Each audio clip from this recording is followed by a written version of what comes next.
Hi friends, இப்போ வந்து சென்னா மசாலா தயாரிக்க போகிறோம். இதில் வந்து இது சுண்டல் இருக்குல்ல, வெள்ளை சுண்டலை ஊற போட்டு இப்போ தண்ணி வச்சு வேக வச்சுருக்கிறேன்.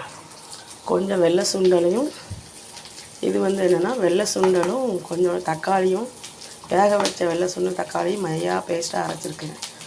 இது வந்து வெங்காயம், எண்ணெய் ஊற்றி நிறைய எண்ணெய் ஊற்றணும். நிறைய எண்ணெய் ஊற்றி வெங்காயம் தக்காளி போட்டு வெங்காயம் இப்போ கடுகு எல்லாம் போட்டு வதக்கியிருக்கேன். பொன்னிறமாக வதக்கணுன்னா தேங்காய் இஞ்சி பூண்டு போட்டு சீரகம்லாம் போட்டு வதக்கி அரைச்சி போட்டு வதக்கியிருக்கேன். இதுக்கப்புறம் வந்து இப்போ தண்ணி ஊற்றி இந்த சுண்டலையும் ஊற்றி கொதிக்க விடணும். கொதிக்க விட்டோன்னா இது சென்னா மசாலா ரெடி. பச்சை வாடை போகிற அளவுக்கு என்ன செய்யணும், வதக்கணும்.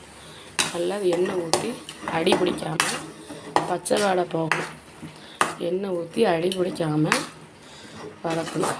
வெங்காயம் கடுகு போட்டு தாளிச்சம் பண்ணிவிட்டு தேங்காய் இஞ்சி பூண்டு விழுத அரைச்சி ஊற்றிருக்கோம். அப்புறம் சுண்டலையும் கொஞ்சம் தக்காளியும் ஒரு அரை தக்காளியை வதக்க வச்சுட்டு 2 தக்காளியில் 1.5 தக்காளியை அரைச்சாச்சு. அரைச்சி நல்லா பொன்னிறமாக வந்து பச்சை வாடை போகிற அளவுக்கு வதக்கி நல்லா பளபளன்னு வரும். அது வதக்கணும்.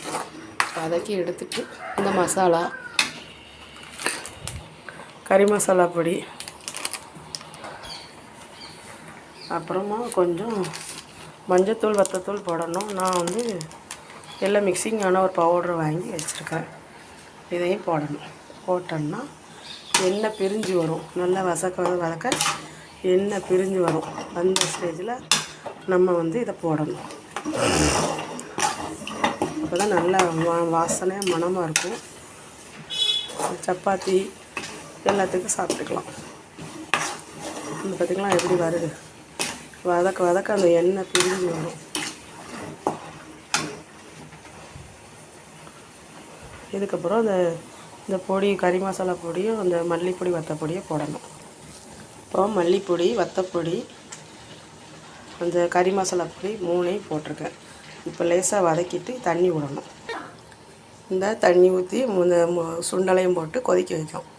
இது கொதித்து லேசாக வற்றினோன்னே உப்பு போட்டாச்சு, போட்டு இறக்கிடணும். அவ்வளோதான், சென்னா மசாலா ரெடி.